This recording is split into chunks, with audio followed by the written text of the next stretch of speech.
The Holloway Mannequin Factory had been closed for 27 years. Liam Torres, an urban explorer and small YouTuber, thought it'd be perfect for content. "Alright guys," he whispered into his camera.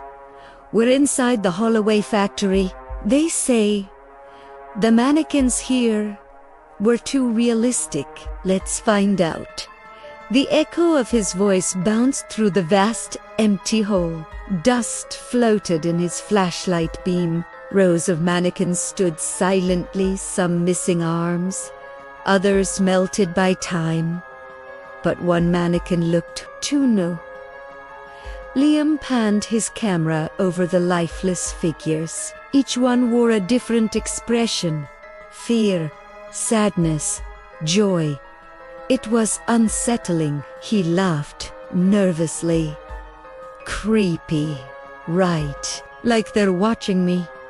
He didn't notice one in the back row slightly tilt its head as he passed. The deeper he went, the stranger it got. The floor was littered with sketches and old molding tools. On the walls were Polaroid photos of workers smiling beside finished mannequins. But one photo stood out, a group shot with 5 employees, and a 6th figure blurred out. The words "Prototype Model Number 0" were written underneath. "Prototype," Liam muttered. "Weird." His camera flickered. The battery had dropped from 90% to 42%. Then, faintly, a tapping sound. Tap, tap, tap. He turned. A mannequin's arm had shifted position. It now pointed toward a steel door marked "Restricted." He chuckled nervously. "Okay, who's moving props around?" No one answered. Inside the restricted room, mannequins hung from hooks like pale corpses. Their eyes were glassy and wet-looking, almost human. Liam zoomed in. "Dude, look at this craftsmanship." Then he froze. One mannequin was breathing. Its chest rose and fell. Slow, mechanical. "Okay, that's impossible." He stepped back. "Maybe air pressure or something." A whisper interrupted him from behind. "Don't touch them." He spun around, flashlight shaking. No one there. The whisper came again, closer this time, through the vents. They remember." His heart pounded. He decided it was enough footage and turned to leave. But the doorway was gone. The wall had sealed over. That's when he realized the factory wasn't abandoned at all. He ran down another corridor lined with storage crates, each one labeled with a date. The most recent one read 2023. Liam's flashlight dimmed. The air was thick and cold. He tripped over something, a pile of mannequin heads. Each one had human hair, and one of them had his same brown eyes. No.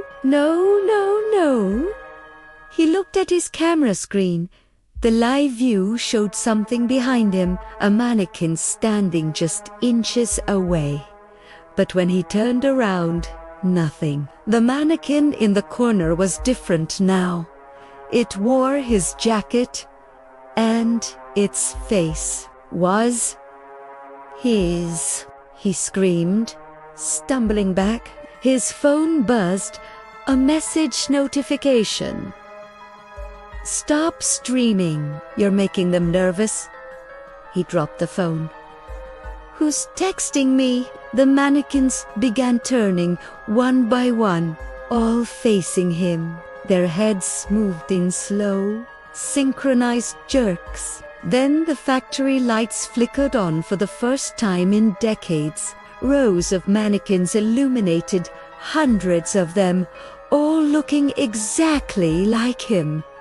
Some smiling, some screaming. His phone camera still streamed, capturing everything. Comments flooded in East Israel. "Bro, what's happening?" That mannequin just blinked. Liam grabbed his phone and bolted for a staircase. But at the top, another door labeled "Madeld Stored Active." He pushed it open. Inside were glass pods filled with cloudy fluid and human shapes floating inside. Each bore identical facial features. His flashlight flickered again. The nearest pod cracked open. A pale arm reached out. Then, in his own voice, it whispered, "You were never the original." The stream ended abruptly. Days later, police found Liam's car outside the Holloway Factory, camera inside, still recording. The footage ended with him entering the active model's room. When they entered to investigate, it was empty. But in the factory's showroom, one new mannequin stood front and center. It wore Liam's clothes. It had his face, and its chest rose and fell, ever so slightly, like it was still breathing.